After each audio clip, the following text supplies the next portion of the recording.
Section 2.2 Sovereignty of the Nation State. Quote, "Foreigners, please don't leave us alone with the French." End quote. From some Paris graffiti, 1995. Quote, "We thought we were dying for the fatherland. We realized quickly it was for the bank vaults." End quote. From Anatole France. As European modernity progressively took shape, machines of power were constructed to respond to its crisis, searching continually for a surplus that would resolve or at least contain the crisis.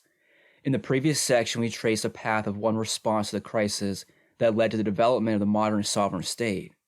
The second approach centers on the concept of nation, a development that presupposes the first path and builds on it to construct a more perfect mechanism to reestablish order and command. Birth of the nation. The concept of nation in Europe developed in the terrain of the patrimonial and absolutist state. The patrimonial state was defined as the property of the monarch. In a variety of analogous forms in different countries throughout Europe, the patrimonial and absolutist state was the political form required to rule feudal social relations and relations of production. Feudal property had to be delegated, and its usage assigned according to the degrees of the social division of power, in the same way that levels of administration would have to be delegated in subsequent centuries. Feudal property was part of the body of the monarch, just as, if we shift our view toward the metaphysical domain, the sovereign monarchic body was part of the body of God. In the 16th century, in the midst of the Reformation and that violent battle among the forces of modernity, the patrimonial monarchy was still presented as a guarantee of peace and social life. It was still granted control over social development in such a way that it could absorb the process within its machine of domination. Cujas regio, aegis religio. Or really, religion had to be subordinated to the territorial control of the sovereign. There is nothing diplomatic about this adage. On the contrary, it confided entirely to the power of the patrimonial sovereign the management of the passage to the new order. Even religion was the sovereign's property. In the 17th century, the absolutist reaction to the revolutionary forces of modernity celebrated the patrimonial monarchic state and wielded it as a weapon for its own purposes. At that point, however, the celebration of the patrimonial state could not but be paradoxical and ambiguous, since the feudal bases of its power were withering away. The processes of the primitive accumulation of capital imposed new conditions on all the structures of power. Until the era of the three great bourgeois revolutions, the English, the American, the French, there was no political alternative that could successfully oppose this model. The absolutist and patrimonial model survived, in this period, only with the support of a specific compromise of political forces, and its substance was eroding from the inside owing primarily to the emergence of new productive forces. The model did survive nonetheless, and, much more important, it was transformed through the development of some fundamental characteristics that would be bequeathed to successive centuries. The transformation of the absolutist and patrimonial model consisted in a gradual process that replaced the theological foundation of territorial patrimony with a new foundation that was equally transcendent. The spiritual identity of the nation, rather than the divine body of the king, now posed the territory and population as an ideal abstraction. Or rather, the physical territory and population were conceived as the extension of the transcendent essence of the nation. The modern concept of nation thus inherited the patrimonial body of the monarchic state and reinvented it in a new form. This new totality of power was structured in part by new capitalist productive processes on the one hand and old networks of absolutist administration on the other. This uneasy structural relationship was stabilized by the national identity, a cultural integrating identity founded on a biological continuity of blood relations, a spatial continuity of territory, a linguistic commonality. It is obvious that, although this process preserved the materiality of the relationship to the sovereign, many elements changed. Most important, as the patrimonial horizon was transformed to the national horizon, the feudal order of the subject, subjectus, yielded to the disciplinary order of the citizen, civis.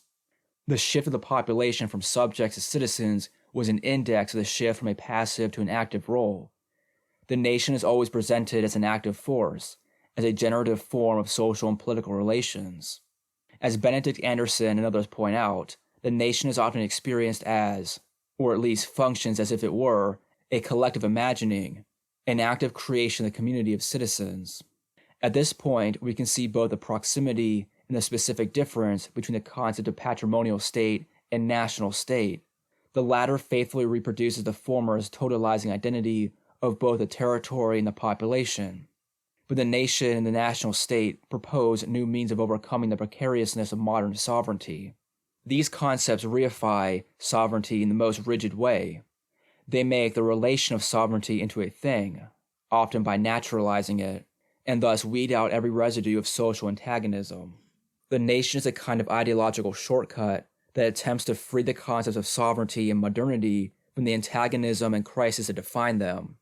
National sovereignty suspends the conflictual origins of modernity when they are not definitively destroyed, and it closes the alternative paths within modernity that had refused to concede their powers of state authority. The transformation of the concept of modern sovereignty into that of national sovereignty also requires certain new material conditions. Most important, it required that a new equilibrium be established between the processes of capitalist accumulation and the structures of power. The political victory of the bourgeoisie, as the English and French revolutions show well, corresponded to the perfecting the concept of modern sovereignty through that of national sovereignty.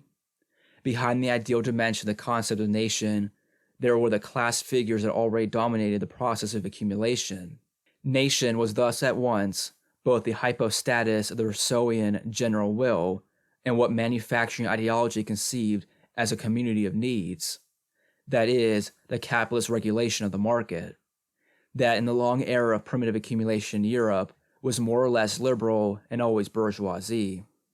When, in the 19th and 20th centuries, the concept of nation was taken up in very different ideological contexts and led popular mobilizations in regions and countries within and outside Europe that had experienced neither the liberal revolution nor the same level of primitive accumulation, it still always was presented as a concept of capitalist modernization, which claimed to bring together the interclass demands for political unity and the needs of economic development. In other words, the nation was posed as the one and only active vehicle that could deliver modernity and development. Rosa Luxemburg argued vehemently and futilely against nationalism in the debates internal to the Third International in the years before the First World War. Luxemburg opposed a policy of national self-determination for Poland as an element of the revolutionary platform, but her indictment of nationalism was much more general. Her critique of the nation was not merely a critique of modernization as such, although she was no doubt keenly aware of the ambiguities involved in capitalist development, and she was not primarily concerned with the divisions that nationalism would inevitably create within the European working class, although her own nomadic passage through Central and Eastern Europe certainly made her extremely sensitive to this. Luxemburg's most powerful argument, rather, was that nation means dictatorship, and is thus profoundly incompatible with any attempt at democratic organization. Luxemburg recognized that national sovereignty and national mythologies effectively usurped the terrain of democratic organization by renewing the powers of territorial sovereignty and modernizing its project through the mobilization of an active community. The process of constructing the nation, which renewed the concept of sovereignty and gave it a new definition, quickly became in each and every historical context an ideological nightmare. The crisis of modernity, which is a contradictory co-presence in the multitude and a power that wants to reduce it to the rule of one, that is, the co-presence of a new productive set of free subjectivities and a disciplinary power that wants to exploit it, is not finally pacified or resolved by the concept of nation, any more than it was by the concept of sovereignty or state. The nation can only mask the crisis ideologically, displace it, and defer its power. The nation and the crisis of modernity. Jean Bodin's work lies at the head of the road in European thought that leads to the concept of national sovereignty. His masterwork, The 6 Books of the Republic, which first appeared in 1576, right in the middle of the Renaissance crisis, addressed the current civil and religious wars in France and Europe as its fundamental problem. Bodin confronted political crises, conflicts, and war But these elements of rupture did not lead him to pose any idyllic alternative, not even in simply theoretical or utopian terms. This is why Bodin's work was not only a seminal contribution to the modern definition of sovereignty, but also an effective anticipation of the subsequent development of sovereignty in national terms. By adopting a realistic standpoint, he managed to anticipate modernity's own critique of sovereignty. Sovereignty, Bodin claimed, cannot be produced by the unity of the prince and the multitude, the public and the private, nor can its problem be resolved so long as one holds to either a contractualist or a natural right framework. Really, the origin of political power and the definition of sovereignty consists in the victory of one side over the other, a victory that makes the one sovereign and the other subject. Force and violence create the sovereign. The physical determinations of power impose the fullness of power. This is the plenitude and the unity of power, since, quote, the union of the republic's members depends on unity under a single ruler, on whom the effectiveness of all the rest depends. A sovereign prince is therefore indispensable, for it is his power which informs all the members of the republic. End quote. After discarding the framework of natural right and the transcendental perspectives that it always in some way evokes, Bodin presents us with a figure of the sovereign, or rather the state, that realistically and thus historically constructs its own origin and structure. The modern state arose from within this transformation, and only there could it continue to develop. This is the theoretical hinge on which the theory of modern sovereignty is linked to and perfects the experience of territorial sovereignty. By taking up Roman law and drawing on its capacities to articulate the sources of right and order the forms of property, Bodin's doctrine became a theory of a united political body articulated as administration that appeared to surmount the difficulties of the crisis of modernity. The displacement of the center of theoretical consideration from the question of legitimacy to that of the life of the state and its sovereignty as a united body constituted an important advance. When Bodin spoke of the political right of sovereignty, he already anticipated the national and corporeal overdetermination of sovereignty, and he thus opened an original and direct path that would stretch forward across the subsequent centuries. After Bodin in the 17th and 18th centuries, there developed in Europe simultaneously two schools of thought that also accorded the theme of sovereignty a central role and effectively anticipated the concept of national sovereignty. The natural right tradition and the realist, or historicist, tradition of state theory. Both schools mediated the transcendental conception of sovereignty with a realistic methodology that grasped the terms of the material conflict. Both brought together the construction of the sovereign state with the constitution of the social-political community that later would be called nation. As in Bodin, both of these schools continually confronted the crisis of the theoretical conception of sovereignty, which was itself continually reopened by the antagonistic powers of modernity, and the juridical and administrative construction of the figure of the state. In the natural rights school, from Gratius to Althusius, and from Thomasius to Pufendorf, the transcendental figures of sovereignty were brought down to earth and grounded in the reality of the institutional and administrative processes. Sovereignty was distributed by setting in motion a system of multiple contracts designed to intervene on every node of the administrative structure of power. This process was not oriented toward the apex of the state and the mere title of sovereignty.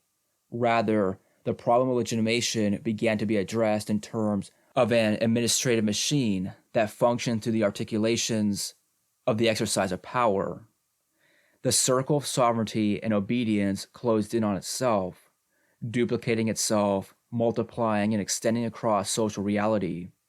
Sovereignty came to be studied less from the perspective of the antagonists involved in the crisis of modernity, and more as an administrative process that articulates these antagonisms and aims towards a unity in the dialectic of power, abstracting and reifying it through the historical dynamics. An important segment of the natural rights school thus developed the idea of distributing and articulating the transcendent sovereignty through the real forms of administration. The synthesis that was implicit in the natural rights school, however, became explicit in the context of historicism. Certainly, it would be incorrect to attribute to the historicism of the Enlightenment the thesis that was really only developed later by the reactionary schools in the period after the French Revolution.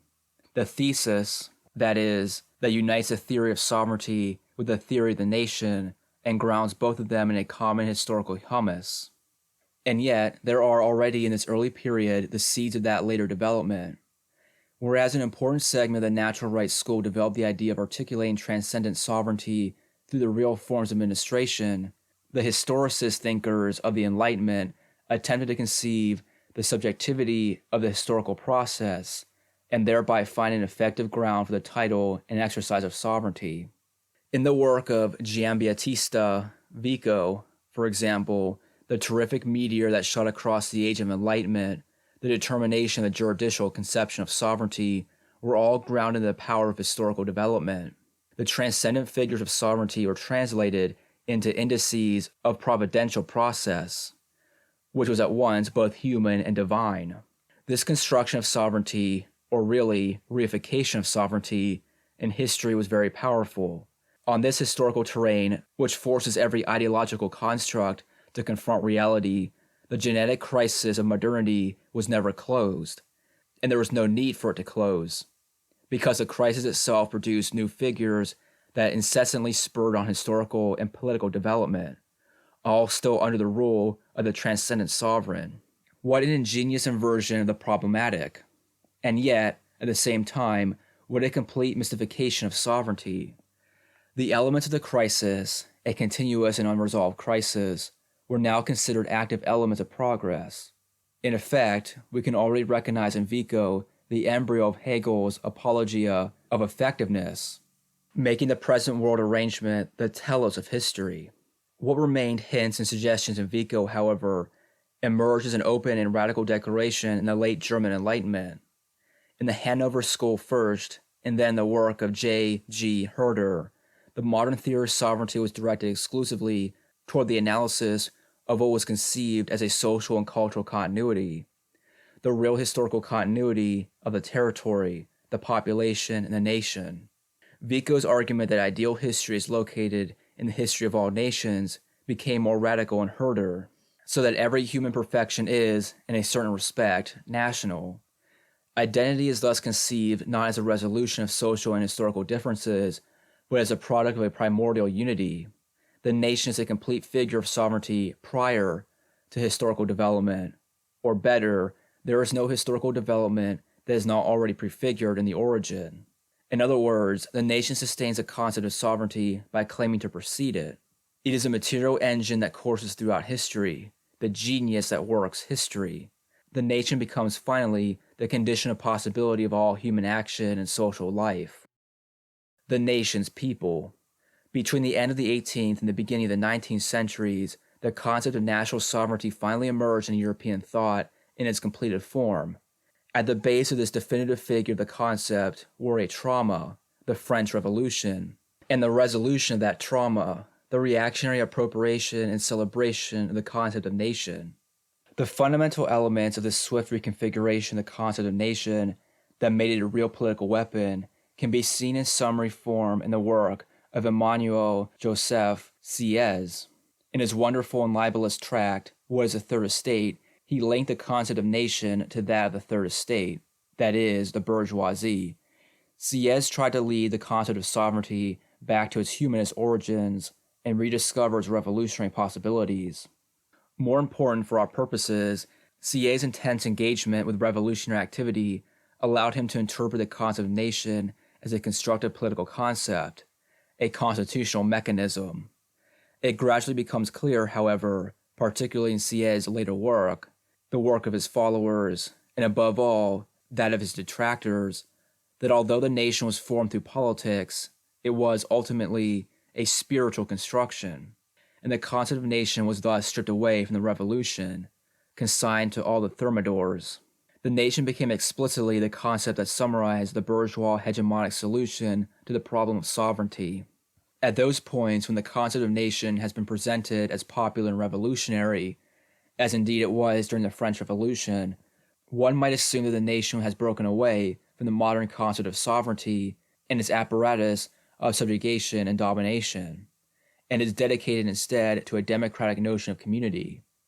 The link between the concept of nation and the concept of people was indeed a powerful innovation, and it did constitute the center of the Jacobin sensibility as well as that of other revolutionary groups.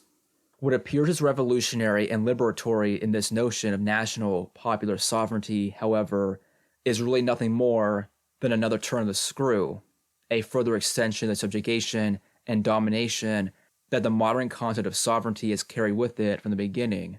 The precarious power of sovereignty as a solution to the crisis of modernity was first referred for support to the nation, and then, when the nation too was revealed as a precarious solution, it was further referred to the people. In other words, just as the concept of nation completes the notion of sovereignty by claiming to precede it, so too the concept of the people completes that of nation through another feigned logical regression. Each logical step back functions to solidify the power of sovereignty by mystifying its basis, that is, by wresting the naturalness of the concept. The identity of the nation, and even more so the identity of the people, must appear natural and originary. We, by contrast, must denaturalize these concepts and ask what is a nation and how is it made, but also what is a people and how is it made. Although the people is posed as the originary basis of the nation, the modern conception of the people is in fact a product of the nation-state and survives only within a specific ideological context. Many contemporary analyses of nations and nationalism from a wide variety of perspectives go wrong precisely because they rely unquestioningly on the naturalness of the concept of the identity of the people. We should note that the concept of the people is very different from that of the multitude.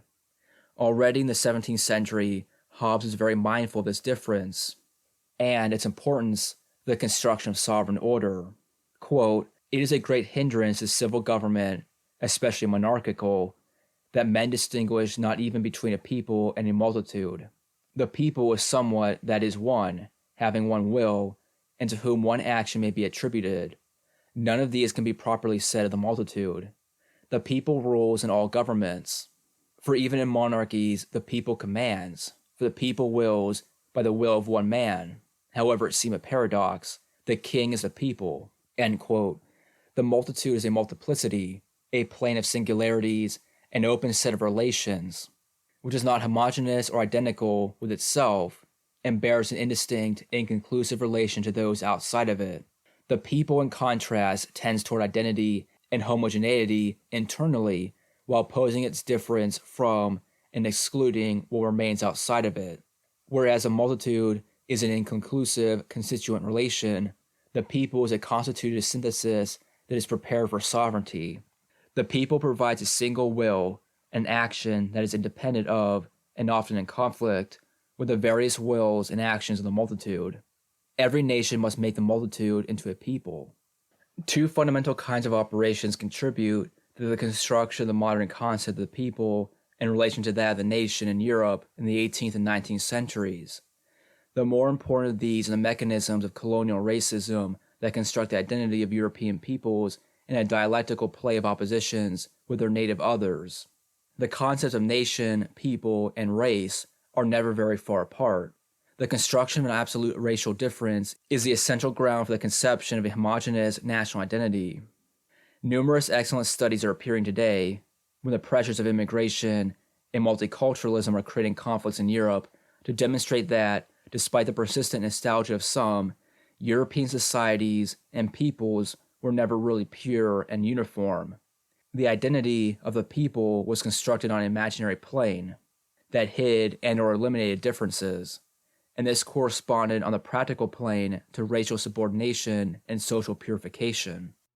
The second fundamental operation in the construction of the people, which is facilitated by the first, is the eclipse of internal differences through the representation of the whole population by a hegemonic group, race, or class. The representative group is the active agent that stands behind the effectiveness of the concept of nation. In the course of the French Revolution itself, between Thermidor and the Napoleonic period, the concept of nation revealed its fundamental content and served as an antidote to the concept and forces of revolution. Even in Sieyès' early work, we can see clearly how the nation serves to placate the crisis and how sovereignty will be reappropriated through the representation of the bourgeoisie. Sieyès claims that a nation can only have one general interest, and it would be impossible to establish order if the nation were to admit several different interests. Social order necessarily supposes the unity of ends and the concert of means. The concept of nation in these early years of the French Revolution was the first hypothesis in the construction of popular hegemony and the first conscious manifesto of a social class. But it was also the final declaration of a fully accomplished secular transformation, a coronation, a final seal. Never was the concept of nation so reactionary as when it presented itself as revolutionary. Paradoxically, this cannot be a completed revolution, an end of history. The passage from revolutionary activity to the spiritual construction of the nation and the people is inevitable and implicit in the concepts themselves.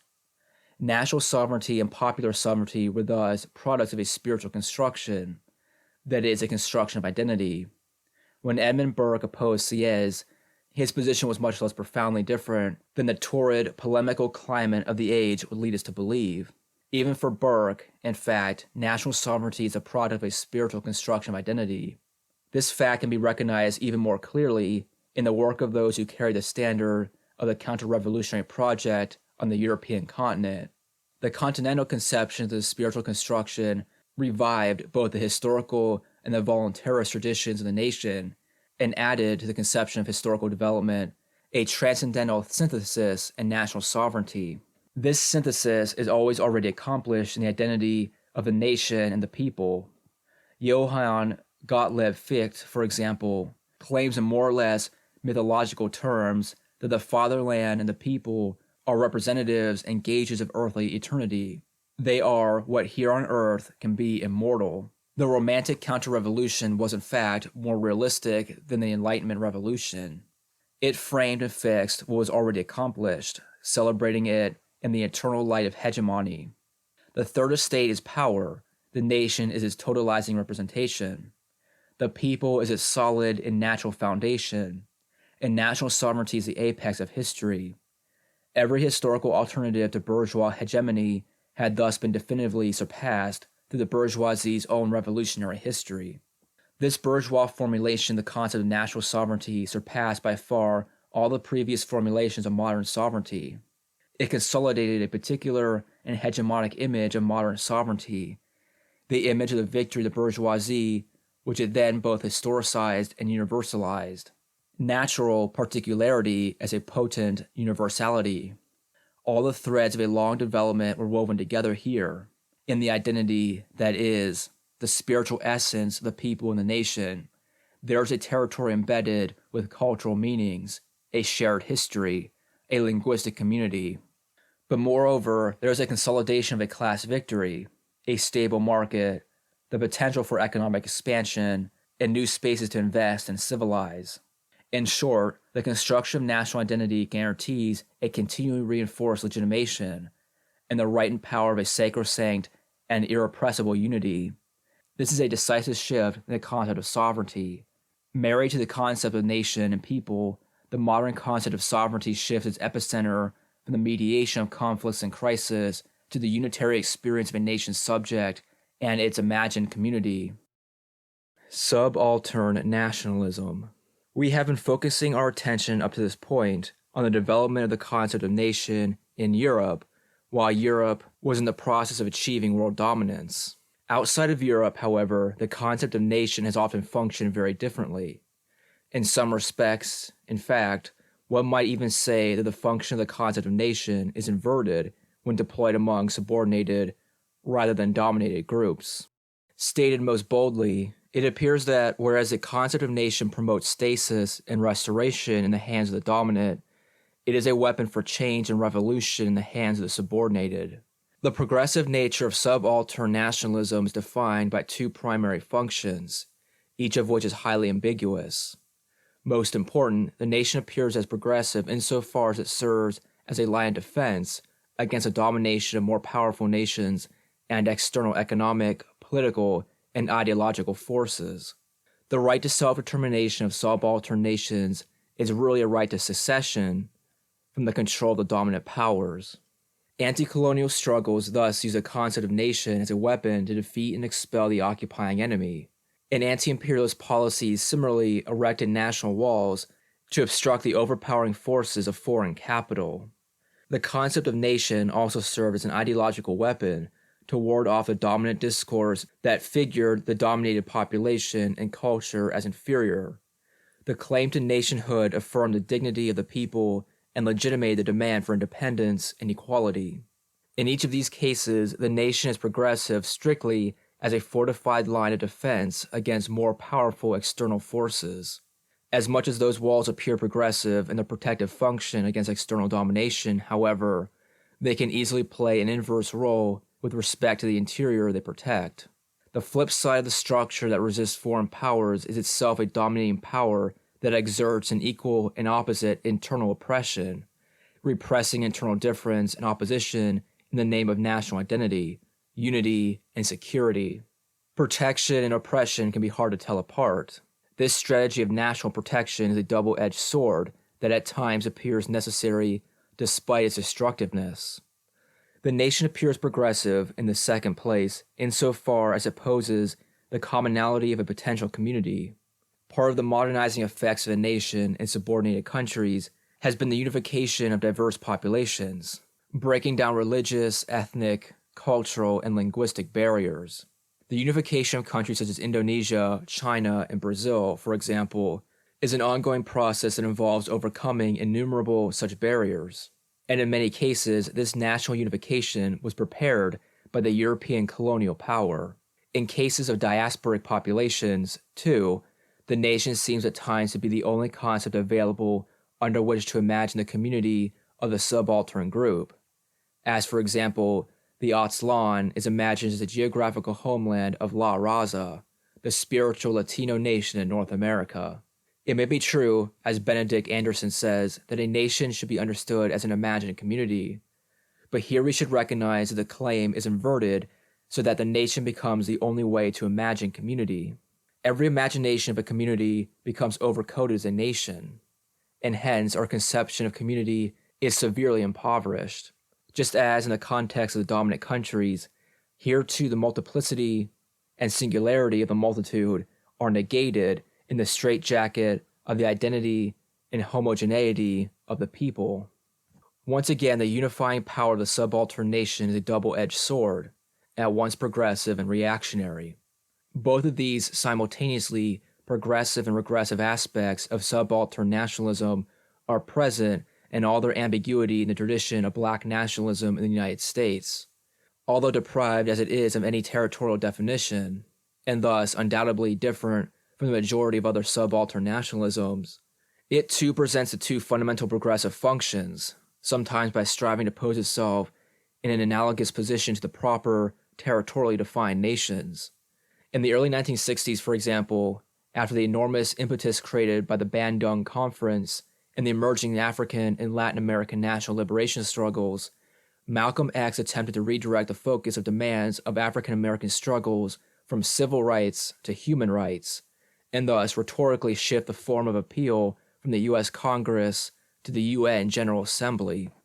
Malcolm X, like many African American leaders, at least since Marcus Garvey, clearly recognized a powerful position of speaking as a nation and a people. The concept of nation here configures a defensive position of separation from the hegemonic external power, and at the same time represents the autonomous power of the unified community, the power of the people. More important than any such theoretical and rhetorical propositions, however, are the actual practices of black nationalism, that is, the wide variety of activities and phenomena that are conceived by the actors themselves as expressions of black nationalism, from community drill teams and parades to meal programs, separate schools, and projects of community economic development and self-sufficiency. As Juanima Lubiano puts it, quote, "Black nationalism is significant for the ubiquity of its presence in black American lives," end quote. In all these various activities and realms of life, black nationalism names precisely the circuits of self-valorization that constitute the community and allow for its relative self-determination and self-constitution. Despite the range of disparate phenomena called black nationalism, then, we can still recognize in them the two fundamental progressive functions of subaltern nationalism, the defense and the unification of the community. Black nationalism can name any expression of the separation and autonomous power of the African American people. In the case of black nationalism too, however, the progressive elements are accompanied inevitably by the reactionary shadows.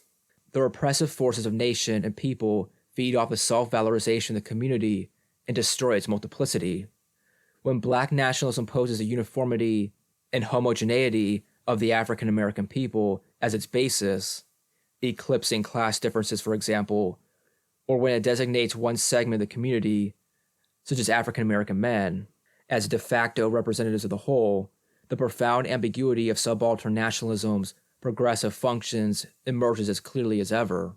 Precisely the structures that play a defensive role with respect to the outside, in the interest of furthering the power, autonomy, and unity of the community, are the same that play an oppressive role internally, negating the multiplicity of the community itself.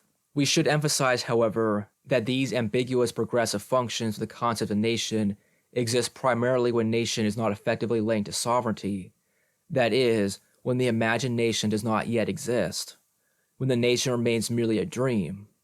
As soon as a nation begins to form as a sovereign state, its progressive functions all but vanish.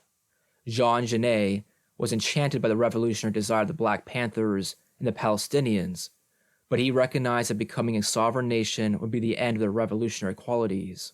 Quote, "The day when the Palestinians are institutionalized," he said, "I will no longer be at their side. The day the Palestinians become a nation like the other nations, I will no longer be there." End quote. With national liberation and the construction of the nation-state, all the oppressive functions of modern sovereignty inevitably blossom in full force. Totalitarianism of the nation-state. When the nation-state does function as an institution of sovereignty, does it finally manage to resolve the crisis of modernity?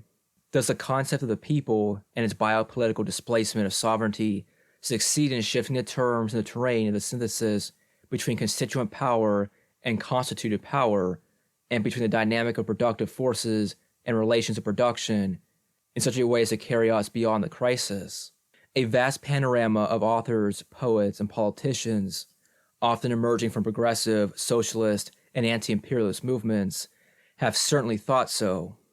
The conversion of the 19th century Jacobin left into a national left, the more and more intense adoption of national programs in the Second and Third Internationals, and the nationalist forms of liberation struggles in the colonial and post-colonial world, all the way up to today's resistance of nations to the processes of globalization and the catastrophes they provoke, all this seems to support the view that the nation-state does afford a new dynamic beyond the historical and conceptual disaster of the modern sovereign state.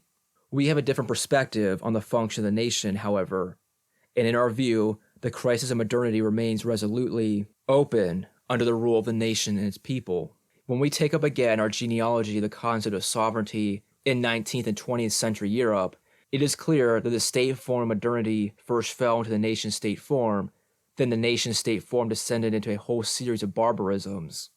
When class struggle reopened the mystified synthesis of modernity in the early decades of the 20th century, and demonstrated against the powerful antithesis between state and the multitude, and between productive forces and relations of production, that antithesis led directly to European civil war, a civil war that was, nonetheless, cloaked in the guise of conflicts among sovereign nation-states.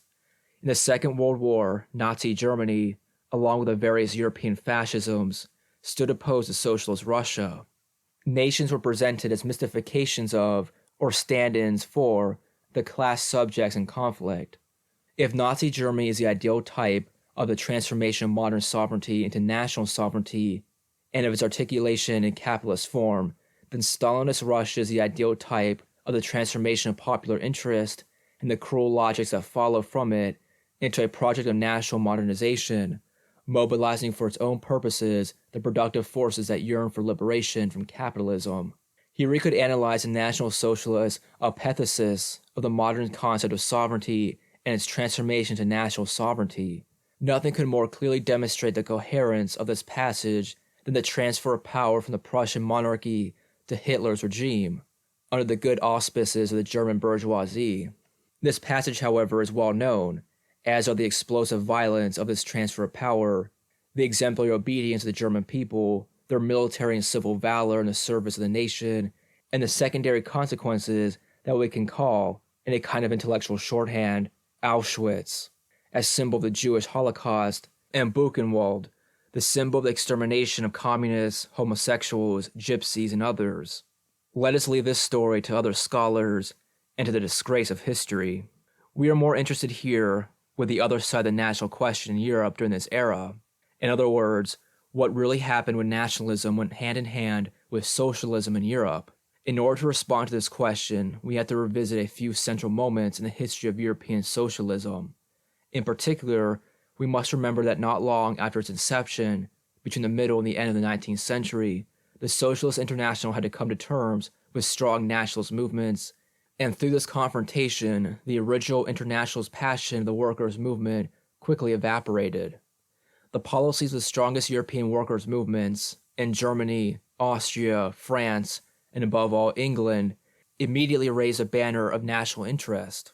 Social democratic reformism was entirely invested in this compromise conceived in the name of the nation, a compromise between class interests, that is, between the proletariat and certain strata of the bourgeois hegemonic structure in each country. Let's not even talk about the ignoble history of betrayal in which segments of the European workers' movement supported the imperialist enterprises of the European nation-states, nor the unpardonable folly that brought together the various European reformisms in consenting to the masses being led to the slaughter in the First World War. Social democratic reformism did have an adequate theory for these positions. Several Austrian social democratic professors invented it, contemporaries of Musil's Count Leinsdorf. In the idyllic atmosphere of Alpine Caconia, in the gentle intellectual climate of that return to Kant, those professors, such as Otto Bauer, insisted on the necessity of considering nationality a fundamental element of modernization. In fact, they believed that from the confrontation between nationality, defined as a community of character, and capitalist development, understood as society, there would emerge a dialectic that in its unfolding would eventually favor the proletariat and its progressive hegemony in society. This program ignored the fact that the concept of nation-state is not divisible, but rather organic, not transcendental, but transcendent. And even in its transcendence, it is constructed to oppose every tendency on the part of the proletariat to reappropriate social spaces and social wealth. What then could modernization mean if it is fundamentally tied to the reform of the capitalist system and inimical to any opening of the revolutionary process? These authors celebrate the nation without wanting to pay the price of the celebration. Or better, they celebrated it while mystifying the destructive power of the concept of nation. Given this perspective, support for the imperialist projects and the inter-imperialist war were really logical and inevitable positions for social democratic reformism. Bolshevism, too, entered the terrain of nationalist mythology, particularly through Stalin's celebrated pre-revolutionary pamphlet on Marxism and the national question. According to Stalin, nations are immediately revolutionary, and revolution means modernization. Nationalism is an ineluctable stage in development. Through Stalin's translation, however, as nationalism becomes socialist, socialism becomes Russian, and Ivan the Terrible is laid to rest in the tomb beside Lenin. The Communist International is transformed into an assembly of the fifth column of Russian national interests. The notion of communist revolution, the deterritorializing specter that had haunted Europe and the world, in that from the Paris Commune to 1917 in St. Petersburg and to Mao's Long March, had managed to bring together deserters, internationalist partisans, striking workers, and cosmopolitan intellectuals, was finally made into a re-territorializing regime of national sovereignty. It is a tragic irony that nationalist socialism in Europe came to resemble national socialism. This is not because the two extremes meet, as some liberals would like to think, but because the abstract machine of national sovereignty is at the heart of both. When, in the midst of the Cold War, the concept of totalitarianism was introduced into political science, it only touched on intrinsic elements of the question. In its most coherent form, the concept of totalitarianism was used to denounce the destruction of the democratic public sphere, the continuation of Jacobinist ideologies, the extreme forms of racist nationalism, and the negation of market forces. The concept of totalitarianism, however, ought to delve much more deeply into the real phenomena and at the same time give a better explanation of them. In fact, totalitarianism consists not simply in totalizing the effects of social life and subordinating them to a global disciplinary norm, but also in the negation of social life itself, the erosion of its foundation, and the theoretical and practical stripping away of the very possibility of the existence of the multitude. What is totalitarian is the organic foundation and the unified source of society and the state. The community is not a dynamic collective creation, but a primordial founding myth. An originary notion of the people poses an identity that homogenizes and purifies the image of the population while blocking the constructive interactions of differences within the multitude. Sieyès saw the embryo of totalitarianism already in 18th century conceptions of national and popular sovereignty, conceptions that effectively preserved the absolute power of monarchy and transferred it to national sovereignty. He glimpsed a future of what might be called totalitarian democracy. In the debate over the Constitution of Year 3 of the French Revolution, Sieyès announced the, quote, bad plans for a re-total instead of a republic, which would be fatal for freedom and ruinous for both the public realm and the private, end quote. The concept of nation and the practices of nationalism are from the beginning set down the road not to the republic, but to the re-total, the total thing, that is, the totalitarian overcoding of social life.